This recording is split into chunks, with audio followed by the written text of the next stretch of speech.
it better, it's comfortable, and sometimes we forget that there are other perspectives. But using all three, we come up with the best solutions for handling problems. Now, does it end up like if your parents are a certain number, that they give birth to the same numbers? Well, temperament is inherited, so there are certain qualities, there may be certain types that are dominant in one family.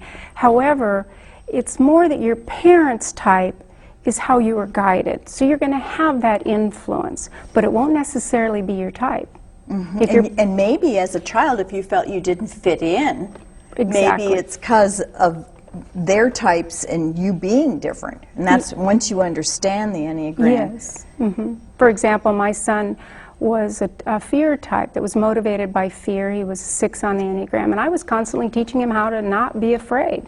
And then my younger son came along, and he was the same type that I am, an 8, and he understood that message. And so it helps for parents to understand their own type when they're teaching their children and motivating their children by understanding where the child is coming from.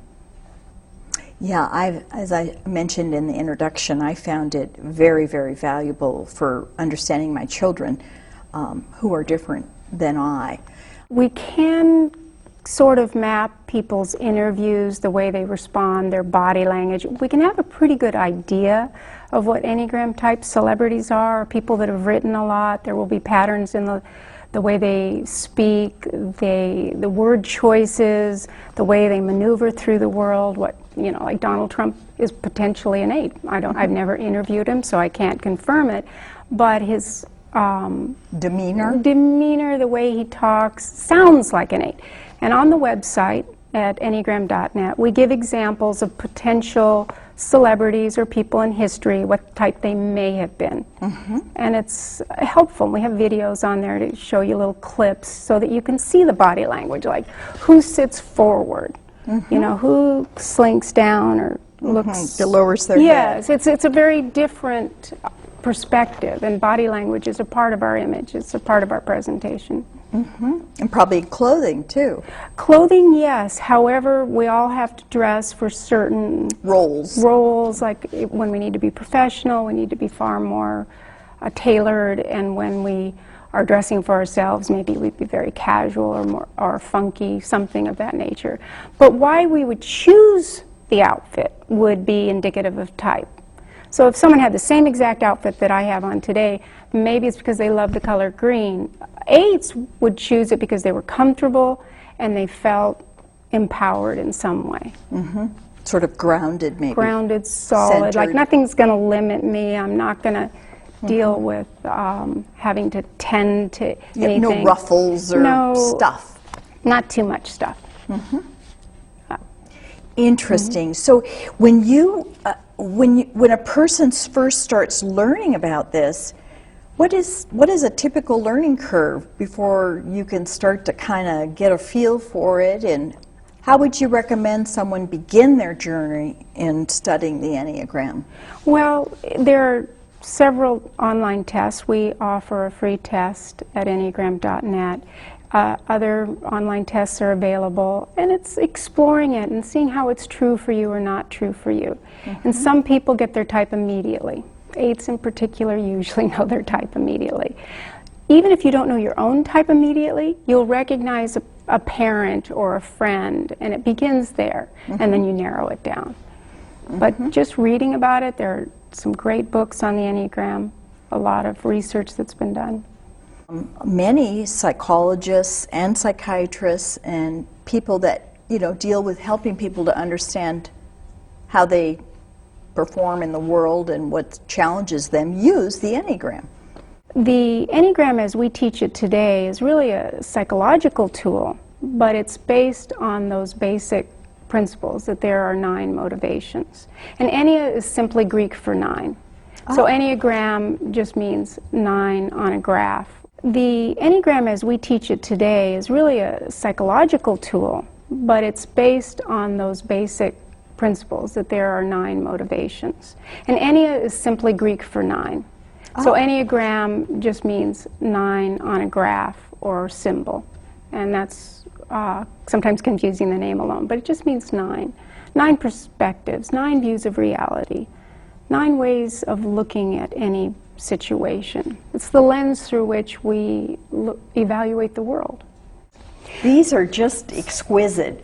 Katherine has put together both words and pictures that represent the one perfectionist. Yes, what's especially helpful is that when I did this research in 1995, I had people that knew their Enneagram type send me images that they felt exemplified what it meant to be one of these 9 types. So in the case of the one here, the collage that's up, this is the perfectionist, reformer, judge, crusader, or critic.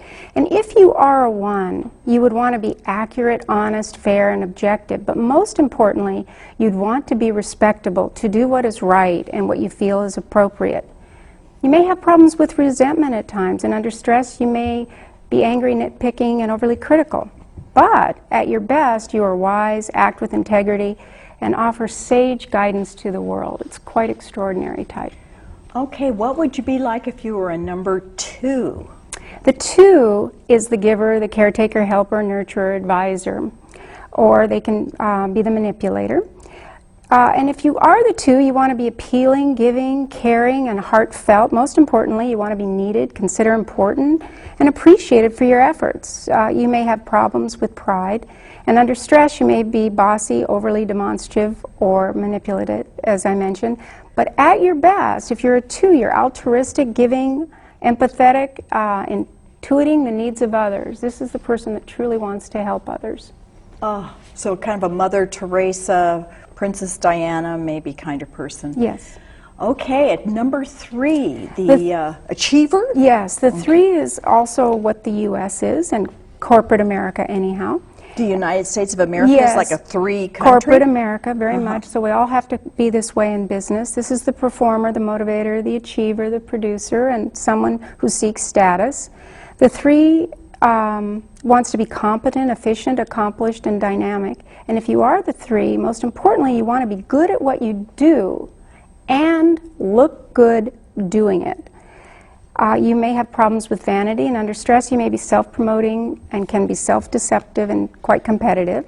At your best, however, you are self-confident, motivated, and highly productive. These are the producers, the people who really can accomplish a lot in a very short period of time.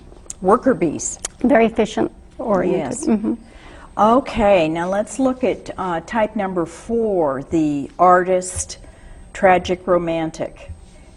Yes, this is an overanalyzing type. The 4 is often the mystic, and if you are a 4, you want to be inspired, intuitive, original, and most importantly unique, as well as passionate, true to your feelings, and authentic. Authentic is a really important word for 4.